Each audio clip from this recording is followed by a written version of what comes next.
Hello students.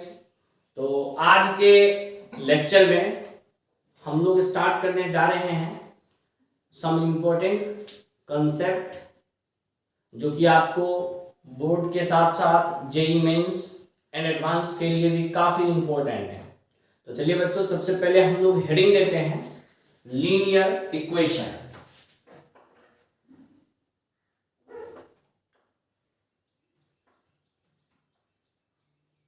सबसे पहले आप लोग का हेडिंग हो जाएगा linear equation.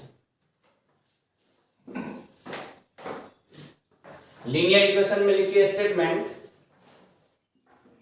An equation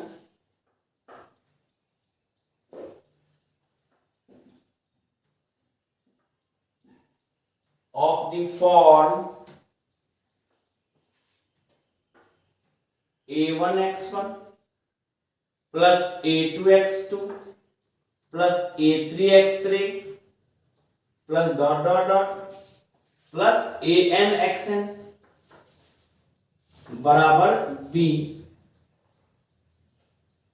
where जहां पे आपको a1 a2 a3 dot dot dot an b belongs to capital R and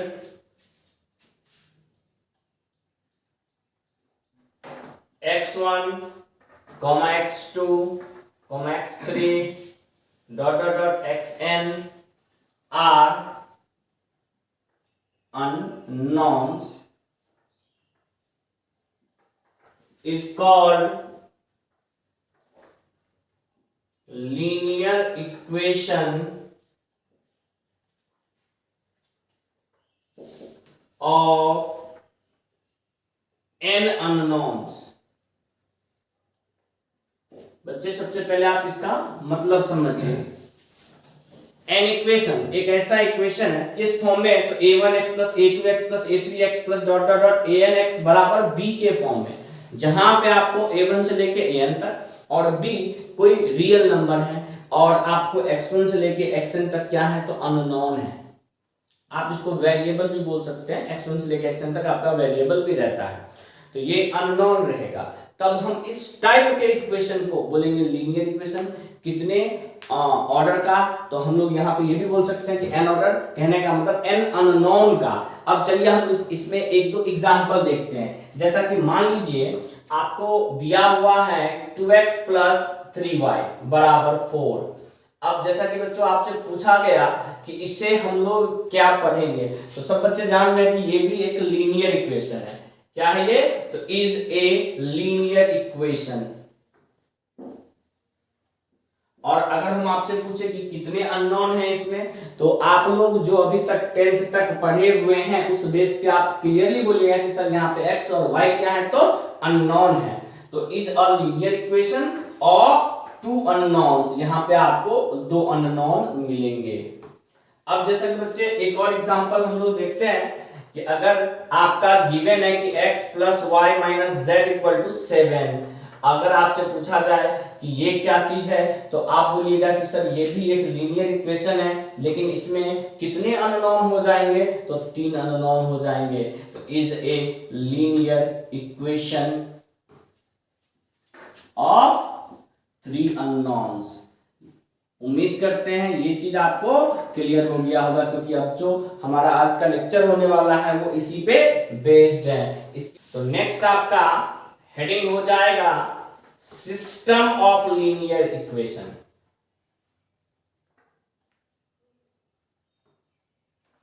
ये आपके लिए एकदम नया चीज है और इसके बारे में थोड़ा बहुत हम लोगों ने डिस्कस लीनियर इनइक्वालिटी टॉपिक में कर रखा है, तो आप इसको थोड़ा बहुत जानते भी होंगे और आज अच्छे तरीके से टोटली जानेंगे। तो सबसे पहले इसका स्टेटमेंट आप लिख लीजिए कि n linear equations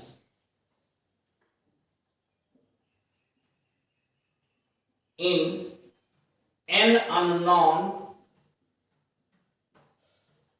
forms is, यानी कि यहाँ पे आपको कितने लीनियर इक्वेशन लिखने हैं, तो n लीनियर इक्वेशन। उसमें कितना अननोन रहेगा, तो n अननोन रहेगा। जैसा कि हम लोग देखते हैं कि a11 के साथ x1 प्लस a12 के साथ x2 प्लस a13 के साथ में x3, और ये आपको a1n के साथ में xn बराबर अगर b1 दिया हुआ है।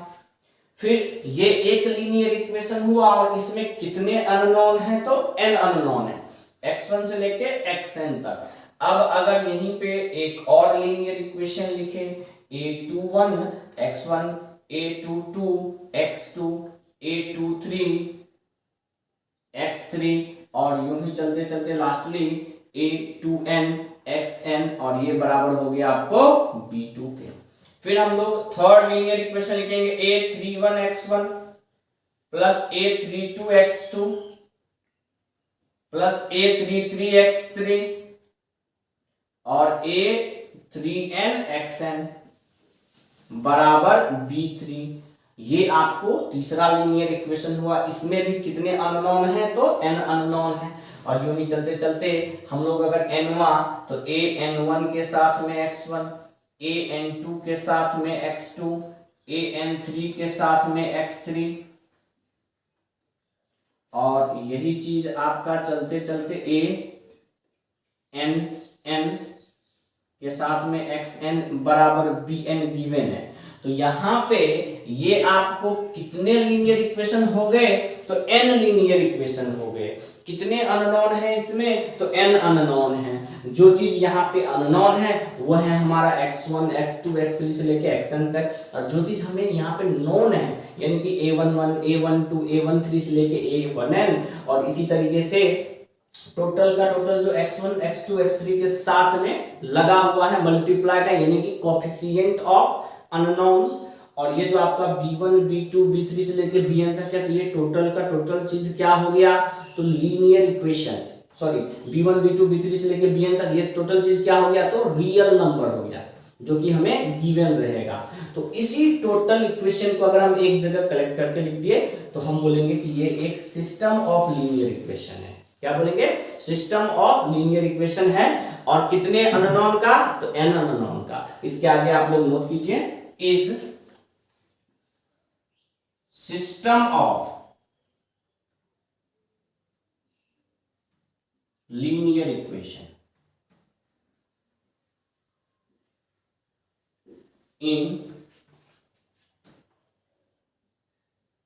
n unknowns. अब हम लोग इसमें एग्जाम्पल यही देख लेते हैं ताकि आपको अच्छे से समझ में आए। जैसे कि एग्जाम्पल क्या, अगर आपको कहीं पे लिखा हुआ मिले 2x प्लस 3y बराबर 4 और x माइनस वाई बराबर -2, तो इसमें कितने लीनियर इक्वेशन है, तो 2, और कितने अननोन है, तो 2। तो इसको हम लोग बोलेंगे is system of linear equation, is system of linear equations in 2 unknowns. और यहां पे कितने अननोन्स होंगे आपको, तो 2 अननोन होंगे। अब यहीं पे एक और एग्जांपल हम लोग लिखते हैं, x plus y plus z बराबर 4, x minus Y plus 2z बराबर 7, 2x plus 3y plus z बराबर 9। अगर ये 3 इक्वेशन दिया है और इसमें अननोन कितने हैं, तो 3, तो इसको हम लोग बोलेंगे is system of linear equation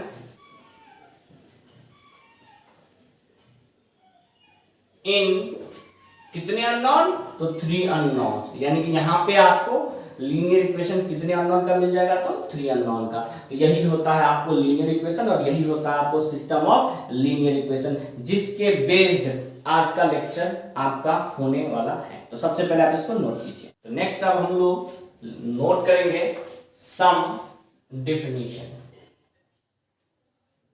some definition.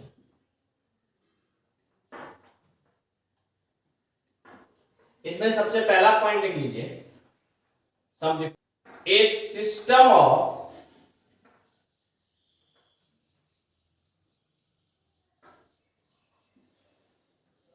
Linear equation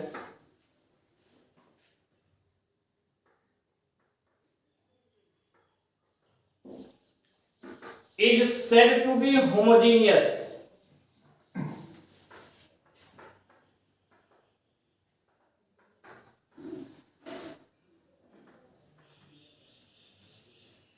if b1 b2 b3 bn all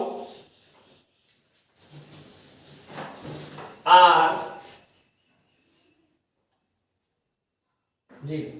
इसका मतलब ये हो गया कि अभी जो हम लोग सिस्टम ऑफ लीनियर इक्वेशन आपको जस्ट बताए हैं, लिखवाए हैं, उसमें अगर राइट साइड यानी इक्वल के बाद जो b1 से लेके bn तक रियल नंबर दिया हुआ है, वो टोटल का टोटल अगर 0 के बराबर हो जाए, किसके बराबर हो जाए, 0 के बराबर हो जाए, तो उस टाइप के इक्वेशन को हम लोग क्या बोलेंगे, तो होमोजीनियस इक्वेशन। अब इसी में सेकंड पॉइंट अगर आपसे पूछ दे नॉन होमोजीनियस, तो a system of linear equation, a system of linear equation is said to be non-homogeneous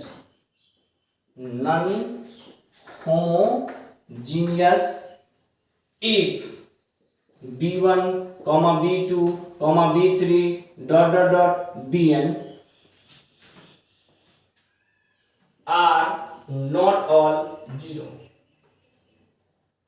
अगर उन सब में से कोई एक भी नॉट नन 0 हो जाए, यानी कि 0 के बराबर ना हो, तो उस टाइप के ही इक्वेशन को हम लोग क्या बोलेंगे, नन होमोजीनियस। क्या बोलेंगे, नन होमोजीनियस। इसके बाद आपका तीसरा पॉइंट लिखिए, ए सिस्टम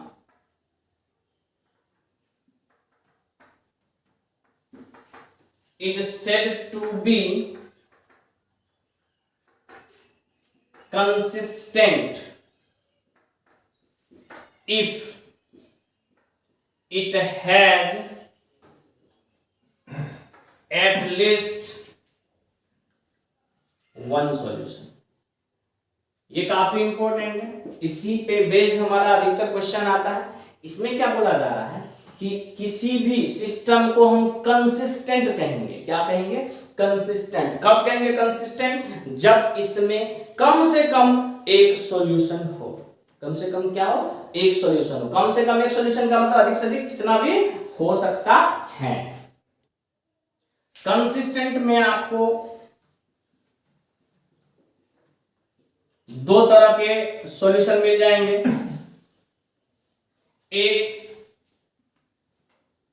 डिटरमिनेट, डिटरमिनेट का मतलब होगा यूनिक सॉल्यूशन। यूनिक सॉल्यूशन को हम लोग जान रहे हैं कि जहां पे one and only one solution, यानी कि सिर्फ और सिर्फ एक ही सॉल्यूशन हो, तो उसको बोलेंगे यूनिक सॉल्यूशन, यानी कि वो हो गया आपको डिटरमिनेट वाला केस। और दूसरा हो गया इनडिटरमिनेट।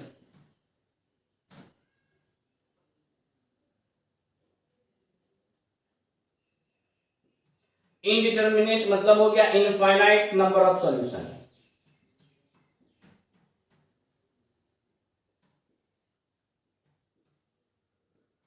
यानी कि जब किसी इक्वेशन में लाखों करोड़ों यानी इनफाइनाइट नंबर ऑफ सॉल्यूशन हो, तो उस टाइप के सॉल्यूशन को हम लोग बोलेंगे तो कंसिस्टेंट ही, लेकिन कंसिस्टेंट में भी वो एक डिफरेंट टाइप का हो जाएगा, जिसको हम लोग बोलेंगे इनडिटरमिनेट। और अगर सिर्फ एक सॉल्यूशन हो, यानी कि one and only one solution, unique solution, तो उसको हम लोग बोलेंगे डिटरमिनेट। अब नेक्स्ट फोर्थ कंसेप्ट लिखिए, a system is said to be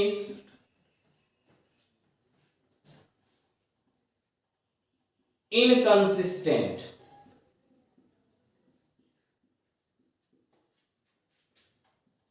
if it has no solution। अगर किसी सिस्टम में एक भी सॉल्यूशन ना हो, एक भी सॉल्यूशन ना हो, तो उस टाइप के इक्वेशन यानी सिस्टम ऑफ इक्वेशन को हम लोग बोलेंगे इनकंसिस्टेंट। बहुत बच्चे सोच रहे हैं सर ये कैसे होगा कि एक भी सॉल्यूशन ना हो, एक एग्जांपल देके दिखाइए। तो देखिए बच्चे, अगर आपसे बोला जाए कि x + y = 7 दिया हुआ है एंड x + y = 4 दिया हुआ है, अब आपसे हम पूछे कि इन दोनों जो लीनियर इक्वेशन से कितने सॉल्यूशन संभव हैं, तो बताइए आप क्या होगा कि x और y को जोड़ के 7 भी हमें चाहिए और x और y को जोड़ के हमें 4 भी चाहिए था। क्या यहाँ पे एक भी सॉल्यूशन संभव है? नो। तो यहाँ पे एक भी सॉल्यूशन संभव नहीं है, पॉसिबल ही नहीं है कि दो चीज को जोड़ के 7 भी आए और 4 भी आए। तो इस टाइप के इक्वेशन को हम लोग बोलते हैं इनकंसिस्टेंट। लिखेंगे यहाँ हैज नो सॉल्यूशन, यानी कि इस इक्वेशन के पास कोई सॉल्यूशन नहीं है, और सॉल्यूशन नहीं है इस वजह से हम इसको बोलेंगे इनकंसिस्टेंट। ये आपके लिए काफी इंपॉर्टेंट है, जो कि आपको डिटरमिनेंट में भी काम आता है और मैट्रिक्स में भी काम आता है। तो बच्चे, सिस्टम ऑफ लीनियर इक्वेशन के बाद हमें उसका सॉल्यूशन करना है, यानी कि solution of system of linear equation किसके हेल्प से? तो क्रामर्स रूल के हेल्प से। इससे पहले हम लोगों ने मैट्रिक्स मेथड के हेल्प से सिस्टम ऑफ लीनियर इक्वेशन को सोल्व किया था। तो चलिए अब हम लोग क्रामर्स रूल से देखते हैं और स्टार्ट करते हैं सबसे पहले टू अननोन के लिए। तो सबसे पहला चीज, तो दो इक्वेशन दे रखा है यहाँ पे, पहला है a1x + b1y = c1 और दूसरा है a2x + b2y = c2।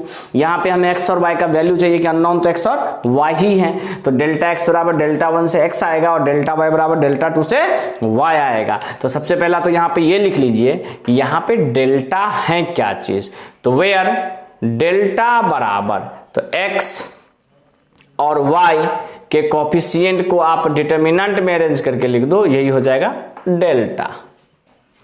अब यहाँ Δ1 क्या होगा, तो पहले कॉलम में a1 a2 के जगह पे c1 c2 रख दो, ये हो जाएगा आपका Δ1। फिर उसके बाद Δ2 हो जाएगा आपका कि पहले कॉलम में जो एलिमेंट है वो तो रहेगा ही, बस सेकेंड कॉलम के एलिमेंट के प्लेस पे c1 c2 यानी कि वो जो कांस्टेंट नंबर है उसे आप रख दो। तो यही है डेल्टा, ये Δ1 और ये Δ2। इसके बाद दूसरा सवाल आता है कि Δx = Δ1 ही क्यों, Δ2 क्यों नहीं? तो हम दोनों में से किसी एक का एक्सप्लेनेशन देख लेते हैं। एक्सप्लेनेशन, तो जैसा कि बच्चे यहाँ आपके दे रखा है कि Δ1 = Δx, तो सबसे पहले हम लोग यहाँ Δ1 लेते हैं और Δ1 जैसा कि आपको अभी हम बताए हैं कि Δ1 होता है c1 c2 b1 b2। अब यहां से हम लोग c1 के प्लेस पे, c1 का वैल्यू कितना है, तो c1 का वैल्यू हम लोग लिख सकते हैं a1x + b1y, c2 का वैल्यू लिख सकते हैं a2x + b2y, और ये हो गया b1 b2। इसके बाद बच्चे आपका यहां पे दिख रहा है कि पहला कॉलम दो टर्म के सम के फॉर्म में है, तो डिटरमिनेंट के प्रॉपर्टी में आपको समझा दिया गया है, जब भी ऐसा हो तो वो दोनों अलग अलग, जैसे a1x a2x, यहां पे b1 b2, और यहां हो जाएगा b1y b2y, यहां भी b1 b2, यानी कि पहले कॉलम को दो टर्म के सम के फॉर्म में जो दिया था उसे दो अलग अलग डिटरमिनेंट के सम के फॉर्म में एक्सप्रेस कर दिए। अब आपको यहाँ ये भी दिख रहा है कि पहले कॉलम में क्या कॉमन है, तो x, तो फर्स्ट कॉलम से x कॉमन ले लिए, तो ये हो जाएगा a1 a2, आगे b1 b2, और सेकेंड कॉलम से क्या कॉमन ले लिए, तो y, इधर सॉरी सेकेंड कॉलम नहीं, सेकेंड डिटरमिनेंट के फर्स्ट कॉलम से क्या कॉमन ले लिए, तो y, तो क्या बच गया b1 b2 b1 b2। तो यहां क्या हो गया, इस डिटरमिनेंट का वैल्यू तो 0 हो गया। आप चेक कर लो, दोनों कॉलम सेम है इस वजह से, और ये हो गया आपका कितना, तो ये तो आपको डेल्टा के बराबर है, नहीं है तो ये हो जाए, और ये तो x है, यानी कि ये किसके बराबर हो गया, तो x × डेल्टा। तो यहां से आपका Δ1 हो गया किसके बराबर, तो Δx के। और जिस प्रकार से Δ1 = Δx के बराबर, उसी प्रकार से सिमिलरली Δy = Δ2 के बराबर भी आएगा।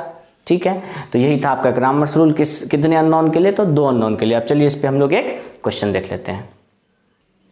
तो जैसा कि बच्चे ये आपका क्वेश्चन है, इसमें दो इक्वेशन दिए हुए हैं और हमें क्रैमर्स रूल के हेल्प से यहाँ से u और v का वैल्यू फाइंड करना है। तो सबसे पहले यहाँ लिखेंगे कि गिवन सिस्टम ऑफ इक्वेशन,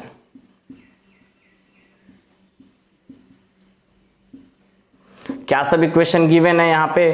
तो पहला है आपका 2u माइनस 3v बराबर 4 और दूसरा है u प्लस v बराबर -2। तो यहां आप सबसे पहले डेल्टा फाइंड कीजिए। डेल्टा के लिए u का कोफिशिएंट है 2 1 और v का कोफिशिएंट है -3 1। ये हो गया 2 माइनस -3, यानी कि ये हो गया 2 + 3 बच्चे किसके बराबर? तो 5 के बराबर। फिर हमें यहां से डेल्टा 1 का भी वैल्यू चाहिए। डेल्टा 1 में आपको क्या बोले हुए थे? तो फर्स्ट कॉलम के प्लेस पे ये राइट साइड में जो कांस्टेंट टर्म है वो आ जाएगा, यानी कि 4 - 2। सेकंड आपका जैसा है वैसा ही रहेगा। यहां आप डिटर्मिनेंट सोल्व कर लीजिए तो 4 माइनस और ये हो जाएगा 6, यानी कि इसके बराबर -2 के बराबर। अब इसके बाद आपका यहां से डेल्टा 2 का वैल्यू हम फाइंड करेंगे। डेल्टा 2 के लिए सेकंड कॉलम में आपको रखना पड़ेगा 4, -2, यानी कि राइट साइड जो है आपका कांस्टेंट टर्म वो सेकंड कॉलम में आ जाएगा और फर्स्ट कॉलम जो था डेल्टा में वही रहेगा। ये सोल्व कर लीजिएगा तो -4 फिर -4, यानी कि ये आ गया -8। तो जैसा कि बच्चे हम लोगों ने डेल्टा फाइंड कर लिया, डेल्टा 1 फाइंड कर लिया, डेल्टा 2 फाइंड कर लिया। अब यहां लिखेंगे by Cramer's rule. Cramer's rule क्या कहता है कि डेल्टा x आपका डेल्टा 1 के बराबर हो जाएगा एंड डेल्टा y आपका डेल्टा 2 के बराबर हो जाएगा। तो डेल्टा यहां कितना है? तो 5, तो 5x बराबर -2। सॉरी, डेल्टा x तो हम लोग तब लिखे थे जब आपका लीनियर इक्वेशन x और y के टर्म में हो। यहां तो u और v के टर्म में है, तो ये डेल्टा x आपका क्या बन जाएगा? Delta u। तो ये हो जाएगा आपका 5u और u का वैल्यू हो जाएगा आपका -2/5। अब इसके बाद बच्चे डेल्टा y तो तब लिखे थे जब x और y के टर्म में इक्वेशन था, यहां v के टर्म में, तो डेल्टा v बराबर डेल्टा 2, ये हो जाएगा 5v बराबर -8 और v का वैल्यू हो गया -8/5। यही हमारा u और यही हमारा v और ये हमारे हो गए सॉल्यूशन। तो आप इसको नोट कीजिए। इसके बाद हम लोग देखेंगे कि जब ये 3 अननोन वाला रहेगा तब किस तरीके से इसे सोल्व करेंगे। तो बच्चे अब आपका है कि जब ये 3 लीनियर इक्वेशन रहेंगे, कितना अननोन रहेगा? यहाँ 3 अननोन रहेगा, x, y और z। तब क्रैमर्स रूल के हेल्प से हम किस तरीके से सोल्व करेंगे। तो जैसा 2 के लिए था वैसा ही 3 के लिए भी होगा। तो the solution of this is given by, किस हिसाब से? तो यहां भी वही चीज होगा कि डेल्टा x बराबर डेल्टा 1, डेल्टा y बराबर डेल्टा 2 एंड डेल्टा z बराबर डेल्टा 3। यहां डेल्टा x किसके बराबर? तो डेल्टा 1 के, डेल्टा y किसके बराबर? तो डेल्टा 2 के, और डेल्टा z किसके बराबर? तो डेल्टा 3 के। अब फिर से वही क्वेश्चन, डेल्टा क्या है? तो वेयर करके हम लोग यहां नोट कर लेंगे, वेयर डेल्टा बराबर, तो डेल्टा आपका हो जाएगा a1 a2 a3 b1 b2 b3 c1 c2 c3। जैसे डेल्टा 1 फाइंड करेंगे तो पहला कॉलम यहां चेंज होगा, second column third column same रहेगा। तो पहला कॉलम चेंज हो जाएगा किससे? तो d1 d2 d3 से। यहां b1 b2 b3 ही रहेगा, c1 c2 c3 ही रहेगा। अब बात करते हैं डेल्टा 2 का। यहां पे पहला column a1 a2 a3, second column जो b1 b2 b3 है वो चेंज हो जाएगा किससे? तो d1 d2 d3 से। और थर्ड कॉलम आपका c1 c2 c3 सेम रहेगा। फिर इसके बाद डेल्टा 3 लास्ट है, इसमें आपका a1 a2 a3 सेम रहेगा, b1 b2 b3 सेम रहेगा, चेंज क्या होगा, तो तीसरा कॉलम किस चीज से, तो D1 D2 D3 से। अब यहां फिर से कि अगर बोला जाए कि सर प्रूफ के लिए डेल्टा एक्स बराबर डेल्टा वन कैसे, तो वो आप प्रूफ कर सकते हैं सेम कंसेप्ट जो पिछला वाला कंसेप्ट था उसके हेल्प से। जैसे कि मान लीजिए यहां एक्सप्लेनेशन पूछ देता, एक्सप्लेनेशन, यहां हम लोग डेल्टा टू का करते हैं क्योंकि पिछले वाले में हम लोगों ने डेल्टा वन को प्रूफ किया था डेल्टा एक्स के बराबर। अब यहां डेल्टा टू किसके बराबर प्रूफ होगा, तो डेल्टा वाई के बराबर। कैसे, तो सबसे पहले डेल्टा टू लिख लीजिए, क्या है, तो A1 A2 A3, यहां पे D1 D2 D3, यहां पे C1 C2 C3। अब जैसा कि बच्चे पहला कॉलम सेम रहेगा A1 A2 A3, second column D1 D2 D3 के प्लेस पे आप यहां लिख दीजिएगा लीनियर इक्वेशन जो दिया हुआ है, क्या, तो A1x plus B1y plus C1z, B2 के जगह पे D2 के जगह पे A2x plus B2y plus C2z, और तीसरा A3x plus B3y plus C3z। फिर इसके बाद यहां पे आ जाएगा C1 C2 C3। अब यहां हमने क्या देखा, तो सेकंड वाला कॉलम तीन टर्म के सम के फॉर्म में है। इसका मतलब ये तीन अलग अलग डिटरमिनेंट के सम के फॉर्म में बनेगा। तो यहां हम लोग लिख लेते हैं डेल्टा टू बराबर, पहला क्या है, तो A1 A2 A3, यहां आ जाएगा A1x A2x A3x, यहां पे आपका C1 C2 C3 तो रहेगा ही। सेकेंड डिटर्मिनेंट में पहला कॉलम तो हर एक जगह सेम रहेगा A1 A2 A3, second time पे ये B1y B2y B3y लिखेंगे, और ये हो जाएगा C1 C2 C3। फिर इसके बाद थर्ड टाइम पे आपका ये A1 A2 A3 तो रहेगा ही, ये A1x पहले में गया, B1 वाला सेकेंड में गया, तो यहां बच जाएगा C1z C2z C3z। यहां तो आपका ऑलरेडी दे रखा है C1 C2 C3। तो सबसे पहले जब कोई एक कॉलम तीन डिटर्मिनेंट के सम के फॉर्म में दिया था, तो तीन अलग अलग डिटर्मिनेंट के सम के फॉर्म में एक्सप्रेस हो गया। अब देख लीजिए पहले वाले में आपका बच्चे क्या है, तो पहला कॉलम सेम है A1 A2 A3, लेकिन सेकेंड कॉलम में आपको x मल्टीप्लाई है तो x कॉमन आ जाएगा, और x कॉमन लेंगे तो ये क्या हो जाएगा A1 A2 A3। यहां तो C1 C2 C3 है ही। सेकेंड वाले में आप देख लीजिए सेकेंड कॉलम में क्या कॉमन है, तो y, जैसी y कॉमन लेंगे तो पहला तो जैसा है वैसा ही रहेगा A1 A2 A3, सेकेंड आपका हो जाएगा B1 B2 B3, और तीसरा क्या है, तो C1 C2 C3। और इसी प्रकार बच्चे थर्ड वाले में आपको क्या कॉमन दिख रहा है इसमें, तो z। तो जैसे इस सेकंड कॉलम से आप यहां z कॉमन ले लोगे, तो z कॉमन लेने के बाद देखिए पहला कॉलम तो सब में सेम है A1 A2 A3, लेकिन यहां सेकंड कॉलम में C1 C2 C3 आ जाएगा। और आपको यह भी पता है किसी भी डिटर्मिनेंट में कभी भी कोई दो रो या कोई दो कॉलम सेम हो जाए तो उसका वैल्यू क्या हो जाता है, तो 0। तो इसका वैल्यू 0, इसका वैल्यू 0, और एक 0 तो बाकी को भी मल्टीप्लाई करके 0 बना देगा। और ये किसके बराबर है बच्चे, तो अगर आप सही ढंग से देखिएगा तो डेल्टा के बराबर। तो आपका ये पार्ट 0 वो पार्ट 0, सिर्फ ये बच गया आपका डेल्टा y, यानी कि यहां से आपका डेल्टा टू बराबर किसके बराबर प्रूफ हो गया, तो डेल्टा y के बराबर। तो ये था आपका थर्ड, यानी कि तीन अननोन हो तब क्रैमर्स रूल को सोल्व करने का तरीका। इसके बाद हम लोग क्वेश्चन देखते हैं।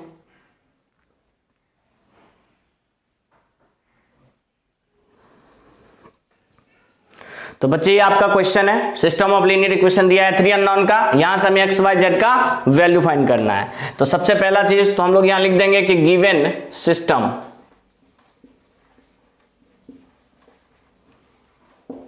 सिस्टम ऑफ इक्वेशन, क्या दिया हुआ इक्वेशन, तो पहला लाइन आप अरेंज करके लिखिएगा, तो x minus 3y plus z बराबर 2, दूसरा हो गया 3x plus y plus z बराबर 6, तीसरा हो गया आपका 5x plus 2y plus 3z बराबर 3। अब यहां आपको एक्स वाई जेड के लिए सबसे पहले फाइंड करना पड़ेगा डेल्टा। डेल्टा हो जाएगा 1 -3 1 3 1 1 5 2 3। तो आप सबसे पहले coefficient of x y z को अरेंज कर दिए डिटरमिनेंट में, वो हो गया डेल्टा। इसका वैल्यू फाइंड कर लीजिए। तो चलिए 1 ले लेते हैं, यानी कि आप डिटरमिनेंट निकालना अब सीख चुके हो, थोड़ा सा जल्दी में कर लेते हैं। तो ये साइन ले लेते हैं, प्लस माइनस प्लस। तो जैसे ही 1 ले लिए तो ये हो गया 3 - 2, ये माइनस माइनस हो गया +3, ये रिमूव हो गया, ये रिमूव हो गया, तो ये हो गया कितना 9 - 5, फिर +1, यहाँ हो गया 6 - 5। तो जब आप इसको सोल्व कर लोगे तो यहाँ से 1, यहाँ से 12, यहाँ से 1, तो ये आपका कितना हो गया 14। तो डेल्टा आपका 14, फिर आप डेल्टा 1 निकाल लो। तो डेल्टा 1 हो गया कि पहले कॉलम में आ जाएगा 263, सेकेंड कॉलम जैसा है अनचेंज्ड रहेगा। अब बस इसको सोल्व कर लीजिए। सोल्व आप किसी भी तरीके से कर सकते हैं। तो हम लोग फर्स्ट कॉलम के फर्स्ट रो के साइन को चेंज कर दिए। तो 2 सेलेक्ट किए तो ये हो गया 3 - 2, या -3 तो +3 हो जाएगा, और यहाँ से हो जाएगा 18 - 2। हम डायरेक्ट सोल्व करते हुए जा रहे हैं। आप डिटरमिनेंट सोल्व करना जानते हो, आप अपने तरीके से किसी भी तरीके से कर सकते हो। यहाँ से आपका हो जाएगा 2 × 1 तो 2, यहाँ से हो गया 16 × 3 तो 48,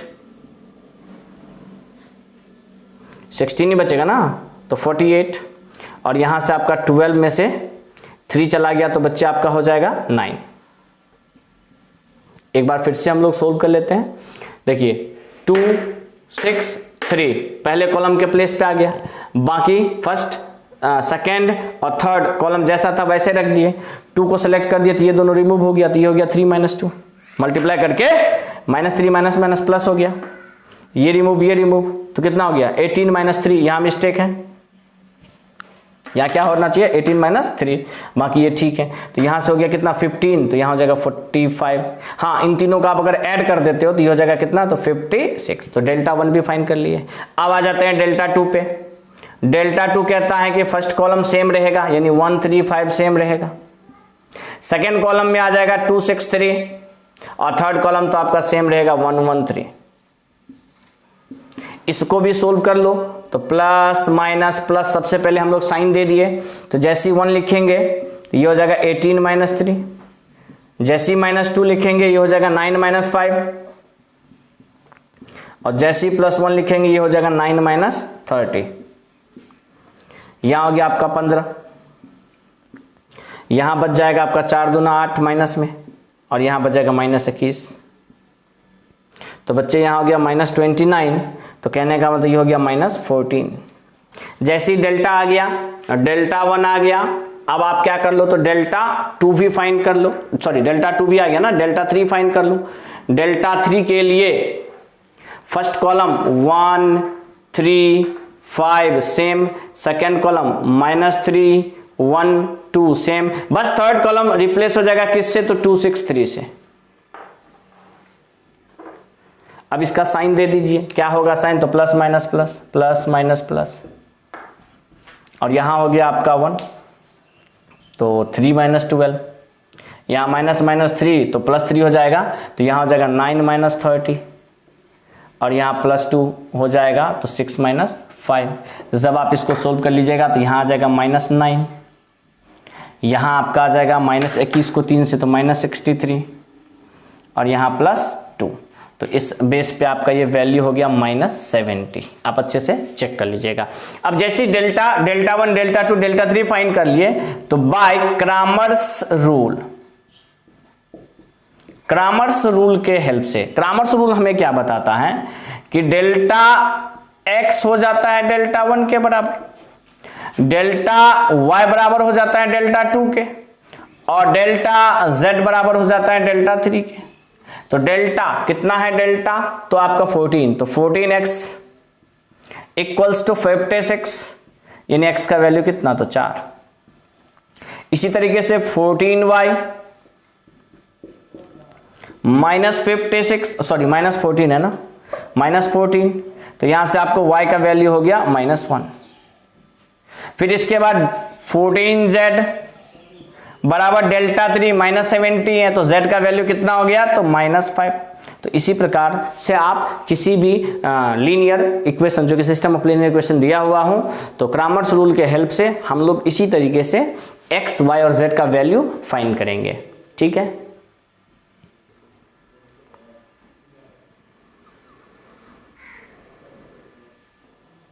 देखिए बच्चे, अभी हम लोगों ने जो दो क्वेश्चन किया, उस दोनों ही क्वेश्चन में आपका सिस्टम ऑफ लीनियर इक्वेशन दिया हुआ था और आपका सॉल्यूशन आ गया।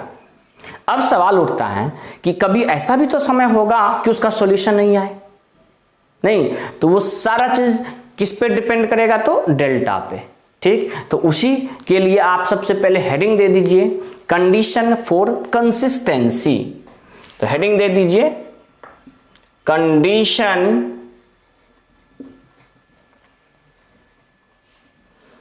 for consistency of system of linear equation।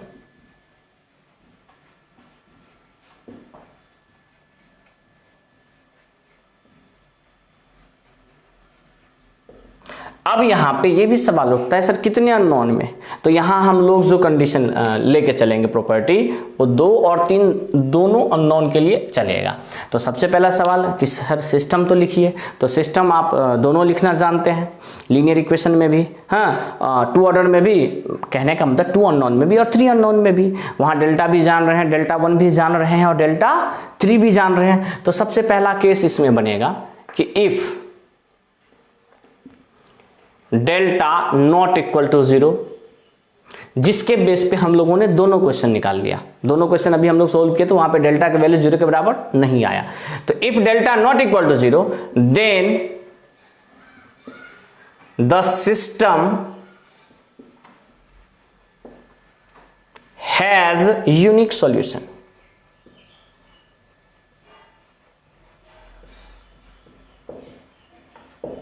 यानी कि सिस्टम में जो होगा वो क्या आएगा, तो यूनिक सॉल्यूशन, जिसके बेस पे हम लोगों ने दोनों क्वेश्चन कर लिया।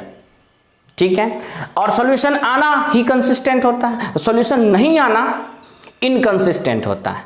ठीक, तो पहला केस तो क्लियर है कि जब डेल्टा नॉट इक्वल टू 0 आएगा तो सीधे बोल देंगे हाँ सिस्टम का एक यूनिक सॉल्यूशन आएगा, सॉल्यूशन आना मतलब कंसिस्टेंट। अब दूसरा case 2, if delta equal to 0, अगर डेल्टा इक्वल टू 0 आ जाए, फिर इसके बाद ये डिपेंड करेगा डेल्टा 1, डेल्टा 2 और डेल्टा 3 पे, एंड डेल्टा 1 बराबर डेल्टा 2 बराबर डेल्टा 3 बराबर 0, या फिर हाँ लिख लो 0। यानी कि अगर डेल्टा 0 आ गया, देखिए बच्चे अभी हम लोग पढ़े क्या है, अभी हम लोग पढ़े हैं कि डेल्टा x बराबर डेल्टा 1, तो यहां से x बराबर क्या होगा, डेल्टा 1 बाय डेल्टा। फिर हम लोग डेल्टा y बराबर डेल्टा 2 पढ़े हैं, यहां से y बराबर क्या हो जाएगा, तो डेल्टा 2 बाय डेल्टा। और तीसरा पढ़े हैं डेल्टा z बराबर डेल्टा 3, तो यहां से z बराबर क्या हो जाएगा, तो delta 3 by 3, sorry delta 3 by delta. तो ये चीज अभी हम लोग पढ़े हैं। तो केस 2 कहता है कि अगर डेल्टा भी 0 हो जाए और डेल्टा 1, डेल्टा 2, डेल्टा 3 भी 0 हो जाए, तो ये कैसा बनेगा, 0 बाय 0, 0 बाय 0, 0 बाय 0। और जब कभी भी 0 बाय 0 फंक्शन में आए तो इसका मतलब ये हो गया लिमिट का क्वेश्चन, और 0 बाय 0 केस में हम लोग लिमिट यूज करके उसका वैल्यू फाइंड आउट कर सकते हैं। तो इसका मतलब जैसे ही डेल्टा बराबर 0 और डेल्टा 1, डेल्टा 2, डेल्टा 3 बराबर 0 आया, इसका मतलब यहां से भी सॉल्यूशन आएगा, लेकिन कितना, तो मोर देन 1। इस केस में क्या था, सॉल्यूशन आ रहा था, कितना, तो यूनिक सॉल्यूशन, एक सॉल्यूशन, यूनिक का मतलब एक सॉल्यूशन होता है। अब इस केस में क्या होगा, सॉल्यूशन आएगा लेकिन कितना, तो मोर देन 1। तो सॉल्यूशन आया तो कंसिस्टेंट तो हुआ ही, सॉल्यूशन आना मतलब कंसिस्टेंट, लेकिन कितना, तो मोर देन 1, यानी कि ये इनफाइनाइट वाले केस में जाएगा। तो इसके आगे आप लिख लीजिए देन सिस्टम ऑफ इक्वेशन, आगे लिखते हैं हम लोग, ठीक है, then system of equation, then system of equation has more than one solution, यानी कि तब जाके सिस्टम ऑफ इक्वेशन में एक से अधिक सॉल्यूशन आएगा। सॉल्यूशन आना मतलब कंसिस्टेंट। अब लास्ट केस, तीसरा केस, इफ डेल्टा बराबर 0 and at least one of delta 1, delta 2 या डेल्टा 3 आर नॉन जीरो। कहने का मतलब अगर डेल्टा 1, डेल्टा 2, डेल्टा 3 में से कोई भी एक नॉन जीरो आ जाए तो नॉन जीरो के बट्टा में जीरो तो इन्फिनिटी, नॉन जीरो के बट्टा में जीरो तो इन्फिनिटी।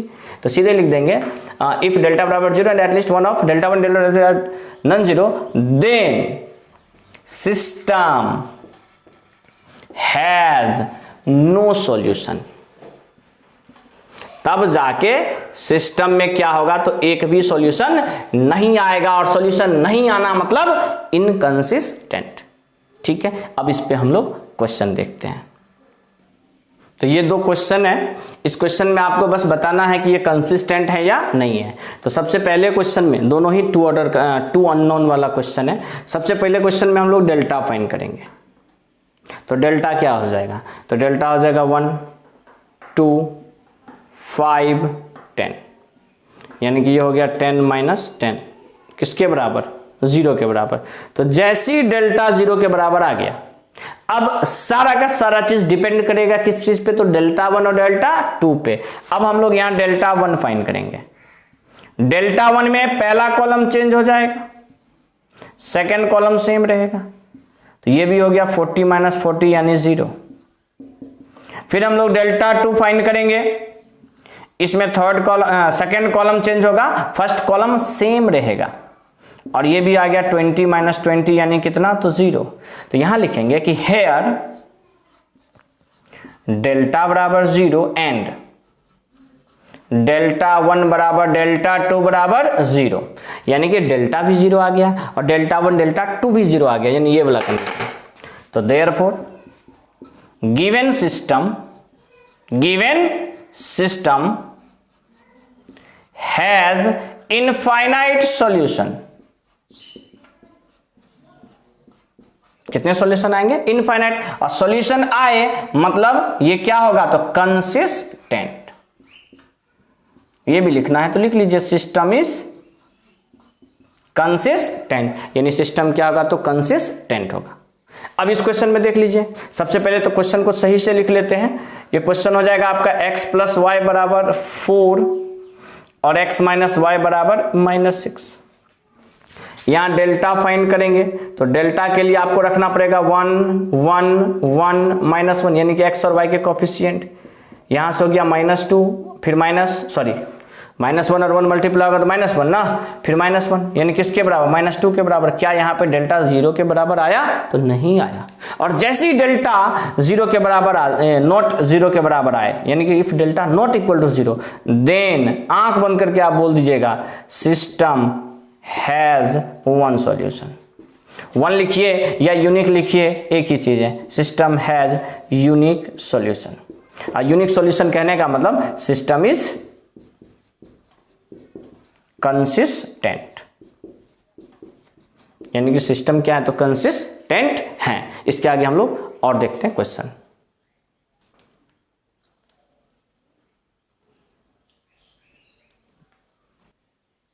तो इस क्वेश्चन में भी आपको यही पता करना है कि ये कंसिस्टेंट है या कंसिस्टेंट नहीं है। तो सबसे पहले सिस्टम ऑफ लीनियर इक्वेशन अगर दिया हुआ है तो क्या फाइंड करेंगे, तो डेल्टा, क्योंकि सारा दामोदर डेल्टा पे ही रहता है। तो डेल्टा के लिए ये हो गया 2, 3, 1, 3, 1, 5, 1, 4, -2।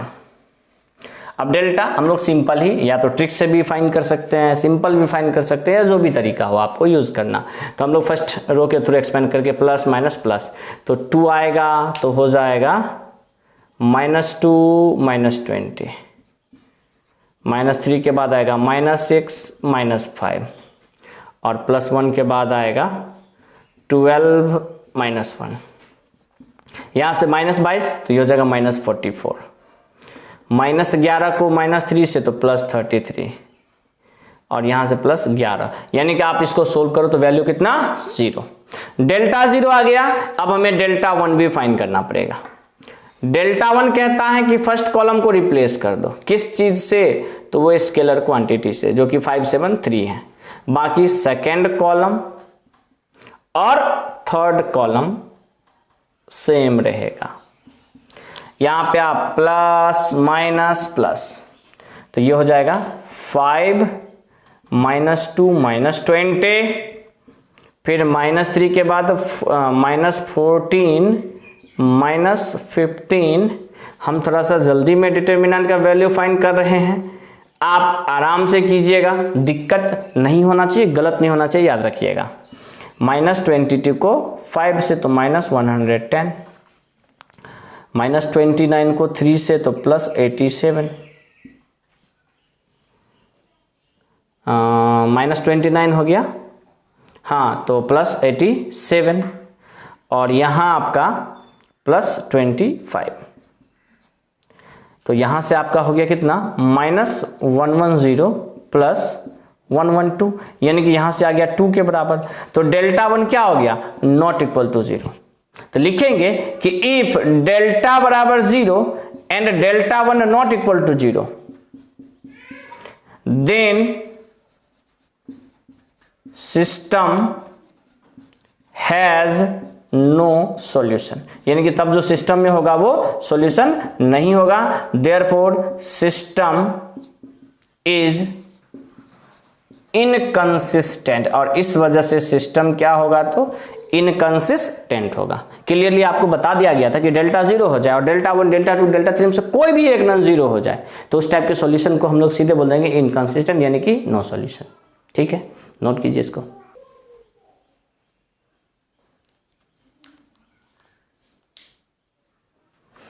तो देखिए बच्चे, ये आपका नेक्स्ट प्रॉब्लम है। इस प्रॉब्लम में आपको 3 अननोन का सिस्टम दे रखा है और बोला जा रहा है कि सोल्व करने के लिए। सोल्व मतलब यहां से आपको x, y और z का वैल्यू निकालना है अगर पॉसिबल है तो चलिए सबसे पहले हम लोग यहां डेल्टा फाइंड करेंगे। तो डेल्टा के लिए x, y और z के कोफिशिएंट को लिख लीजिए। तो 1 1 1 1 2 3 2 5 8। अब इसको सोल्व करते हैं तो ये हो जाएगा आपका प्लस माइनस प्लस। तो अगर 1 सेलेक्ट कर लिए तो ये हो जाएगा 16 माइनस 15 15। फिर अगर -1 ले लिए तो ये हो गया 8 - 6, और अगर +1 ले लिए तो ये हो गया 5 - 4। यहां से ये आ गया आपका 1, यहां से आ गया आपका 2, यहां से 1, यानी कि यहां से आपने डेल्टा का वैल्यू क्या फाइंड किया, तो 0। अब फाइंड करेंगे डेल्टा 1। डेल्टा 1 कहता है कि पहला कॉलम रिप्लेस हो जाएगा इक्वल के बाद वाले एलिमेंट, यानी कि 6 14 और 36 आ गया पहले कॉलम के प्लेस पे। सेकेंड कॉलम सेम रहेगा, थर्ड कॉलम सेम रहेगा। अब यहां ध्यान से ये हो जाएगा प्लस माइनस प्लस, तो 6, जैसे 6 लिए ये रिमूव हो गया तो ये हो गया 16 - 15। फिर -1 ले लिए तो ये रिमूव हो गया। 14 को 8 से अगर आप मल्टीप्लाई करते हो तो कितना आ जाएगा, तो 112 112 आएगा ना। और 3 को 36 से मल्टीप्लाई करते हो तो 108। मल्टीप्लिकेशन आपको आना चाहिए। फिर लास्ट में +1, तो ये कॉलम रिमूव हो गया तो कितना हो गया 70 - 72, यानी कि यहां से आपका हो गया 1 तो ये हो गया 6, यहां से हो गया 4 तो ये हो गया -4, और यहां से हो गया आपका -2, तो ये भी आपका कितना, तो 0। डेल्टा भी 0, डेल्टा 1 भी 0। अब डेल्टा 2 पे आना पड़ेगा। डेल्टा 2 बच्चे आपका क्या लिखोगे, तो पहला कॉलम सेम रहेगा 1 1 2, सेकेंड कॉलम के प्लेस पे आ जाएगा 6 14 36, और थर्ड कॉलम भी आपका सेम ही रहेगा। इसका भी वैल्यू आप फाइंड कर लो। आप डिटर्मिनेंट का वैल्यू किसी भी मेथड से फाइंड करो, आंसर आपका सेम आएगा, तो घबराना नहीं है। 14 को 8 से 112, और 36 को 3 से तो 108। फिर -6 अगर यहाँ सेलेक्ट करते हैं तो ये रिमूव हो गया और ये हो जाएगा 8 - 6, और अगर लास्ट में +1 सेलेक्ट करते हैं तो ये रिमूव हो गया और हो गया 36 - 28। जैसा कि यहाँ हो जाएगा बच्चे आपका 4, यहाँ -12 और यहाँ 8, तो ये हो गया 0। फिर लास्ट में ∆3, ∆3 में क्या होगा, तो पहला कॉलम सेम, सेकेंड कॉलम भी सेम, चेंज होगा सिर्फ थर्ड कॉलम, तो थर्ड कॉलम को सिर्फ चेंज कर दीजिए और इसका भी वैल्यू फाइंड कीजिए, तो प्लस माइनस प्लस, तो 172 - 70 -1 36 - 28 +6 अगर सेलेक्ट करते हैं तो 5 - 4, यानी कि यहाँ आ गया आपका 2, यहाँ आ जाएगा आपको -8, यहाँ 1, तो यहाँ हो जाएगा 6, यानी यहाँ भी आपका क्या आ गया 0। तो यहाँ लिखेंगे कि इफ डेल्टा बराबर 0 एंड ∆1 बराबर ∆2 बराबर ∆3 बराबर 0, जैसे ही डेल्टा भी 0 हो जाए, ∆1 ∆2 ∆3 भी 0 हो जाए, then system has more than one, यानी कितना, infinite number of solution, infinite number of solution. अब यहां पे आपको ये पता लगा कि सिस्टम के पास इनफाइनाइट नंबर ऑफ सॉल्यूशन है, यानी एक नहीं है, एक से अधिक सॉल्यूशन है। अब सवाल उठता है कि sir infinite number of solution तो है, लेकिन एक आध सॉल्यूशन बता भी दीजिए कि कौन कौन सा सॉल्यूशन इसको सेटिस्फाई कर सकता है। तो जब भी इनफाइनाइट वाला केस आ जाए उस टाइम पे आपको बच्चे करना क्या रहेगा, तो मान लेना पड़ेगा कि लेट x बराबर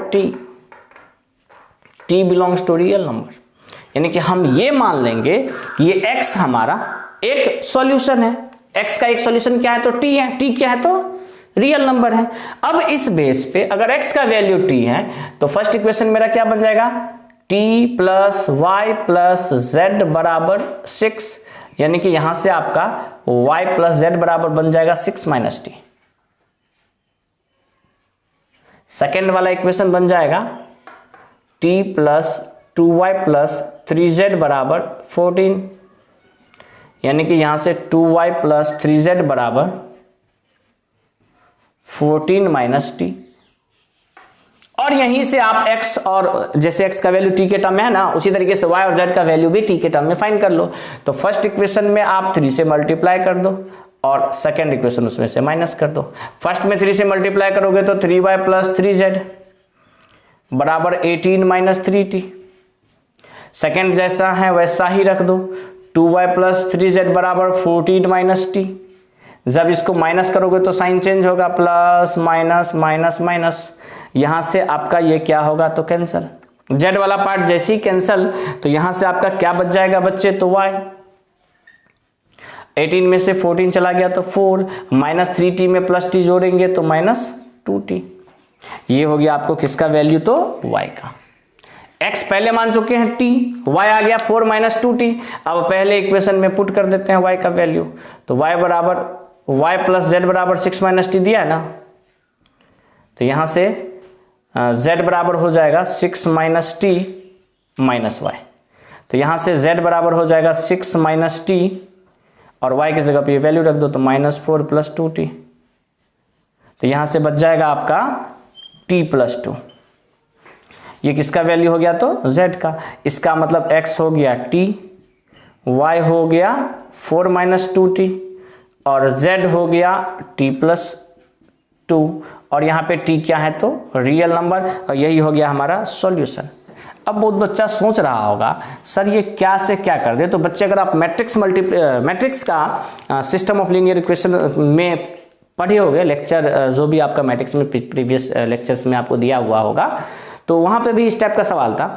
फर्क वहाँ ये था कि यहाँ क्रमर्स रूल है, वहाँ कौन सा रूल था, वहाँ रूल था आपको मैट्रिक्स मेथड से, ठीक। वहाँ भी इन्फिनिट वाला केस आया था, वहाँ दूसरे तरीके से कर देते। यहाँ का तरीका क्या होगा कि हम मान लेते हैं x मान लिए, y और z उसी के टर्म में निकाल लिए। अब कोई बच्चा बोलेगा सर आप तो बोले इनफाइनाइट सॉल्यूशन आएगा, यहाँ तो आप t के टर्म में लिख दिए, एक भी तो अच्छा सा सॉल्यूशन बता दीजिए। तो देखिए बच्चे t यहाँ रियल है, सॉल्यूशन यहीं पे हम लोग कंप्लीट कर देंगे, खत्म हो गया। लेकिन आपके संतुष्टि के लिए हम यहाँ 3-4 सॉल्यूशन आपको दिखा रहे हैं, क्या, तो t तो रियल है, तो t तो हम रियल कुछ भी मान सकते हैं। तो इफ t बराबर 0, जब t का वैल्यू 0 होगा तो x हो जाएगा 0, y हो जाएगा 4 और z हो जाएगा 2। तो ये भी मेरा एक सॉल्यूशन हुआ। बहुत बच्चा सोच रहा होगा सर t 0 पे कैसे आ जाएगा, तो देखिए t आपका यहाँ रियल नंबर है और t आप कुछ भी मान सकते हो, 0 ही क्यों, 1 भी मान सकते हो, 2 भी मान सकते हो, जो आपको मानना है वो एज्यूम कर सकते हो।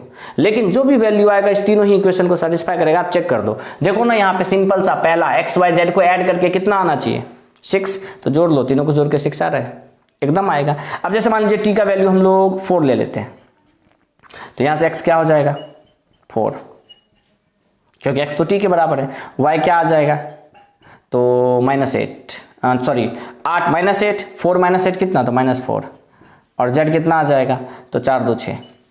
अब आप इस तीनों को भी जोड़ के देख लो, 6 के ही बराबर आएगा। यानी कि t का तुम इन्फिनिट मान लो तो x y z का भी इन्फिनिट मान आएगा, ठीक है। लेकिन जब भी आपसे एग्जाम में पूछे तो यहीं पे कंप्लीट करके क्या करोगे, तो छोड़ दोगे।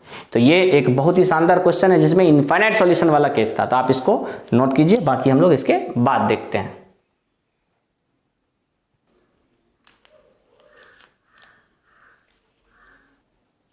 तो बच्चे ये आपका नेक्स्ट क्वेश्चन है। इस क्वेश्चन में कंडीशन दे रखा है, तीनों सिस्टम ऑफ लीनियर इक्वेशन दे रखा है, तीन अननोन वाला बोला जा रहा है has no solution if alpha is, यानी कि यहां से आपको अल्फा का वैल्यू फाइंड करना है। तो चलिए सबसे पहले हम लोग यहां डेल्टा फाइंड करेंगे। डेल्टा फाइंड करेंगे मतलब ये हो गया अल्फा 1 1 1 अल्फा 1 1 1 अल्फा। जब आप इसको सोल्व कर लोगे तो ये कुछ इस तरीके से आएगा कि अल्फा अल्फा स्क्वायर -1 फिर -1 अल्फा -1, ये रिमूव हो गया। तो फिर इसके बाद लास्ट में +1 लेंगे तो ये हो जाएगा 1 - अल्फा।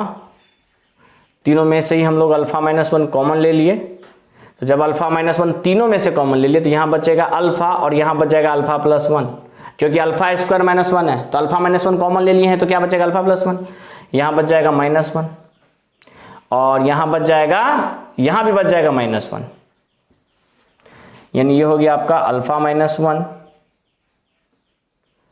फिर इसके बाद यहाँ हो जाएगा अल्फा स्क्वायर प्लस अल्फा -2। ये इसको आप तोड़ दो क्वाड्रेटिक को, तो तोड़ोगे तो ये फिर से बन जाएगा एक अल्फा -1 और एक अल्फा +2, यानी कि जब आप इसको फिर एक जगह कलेक्ट करके लिख दोगे तो अल्फा -1 का होल स्क्वायर इंटू अल्फा +2। अब जैसा कि क्वेश्चन में दे रखा है कि सिस्टम हैज नो सॉल्यूशन, यानी कि सिस्टम में कोई सॉल्यूशन नहीं है। तो कब सॉल्यूशन नहीं है, तो जब डेल्टा का वैल्यू 0 के बराबर नहीं होता है, क्योंकि ये तो क्लियर, सॉरी डेल्टा का वैल्यू 0 के बराबर हो और डेल्टा 1 डेल्टा 2 डेल्टा 3 में से कोई भी एक नॉन जीरो, तब तो जाके सिस्टम का सॉल्यूशन नहीं होगा। तो सबसे पहले डेल्टा बराबर 0, तो डेल्टा बराबर 0 सिस्टम हैज नो सॉल्यूशन लिख देते हैं यहाँ पे। इफ डेल्टा बराबर 0 एंड एट लीस्ट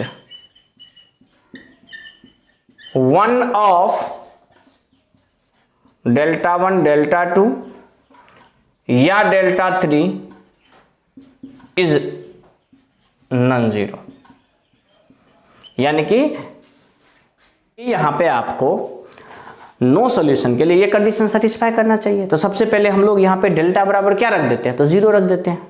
तो डेल्टा बराबर जैसे 0 रखेंगे तो यहां हो गया आपका अल्फा -1 का होल स्क्वायर इंटू अल्फा +2 बराबर 0। यहां से आपका अल्फा का वैल्यू एक तो 1 आ जाएगा और एक -2 आ जाएगा। और जैसे ही अल्फा का वैल्यू 1 और -2 आया, आप तो इतने ज्यादा एक्साइटेड हो गए कि वाह हम तो 4 नंबर पा लिए फर्स्ट, फटाफट कौन सा, तो बी ऑप्शन टिक करके निकल जाओगे और उसी में आप क्या हो जाओगे, तो गलत हो जाओगे। ऐसा क्यों? क्योंकि डेल्टा बराबर 0 से ही सॉल्यूशन नहीं आएगा, आपको डेल्टा 1 डेल्टा 2 और डेल्टा 3 में से कोई एक नॉन जीरो दिखाना पड़ेगा। अब यहां देख लीजिए, इफ डेल्टा बराबर 1, अगर डेल्टा का वैल्यू 1 हो जाए तो डेल्टा 1 क्या होगा, तो ध्यान से देखिए। सबसे पहले तो सिस्टम ऑफ इक्वेशन क्या हो जाएगा, तो सिस्टम ऑफ इक्वेशन कुछ इस तरीके का हो जाएगा आपको कि x + y + z बराबर 0।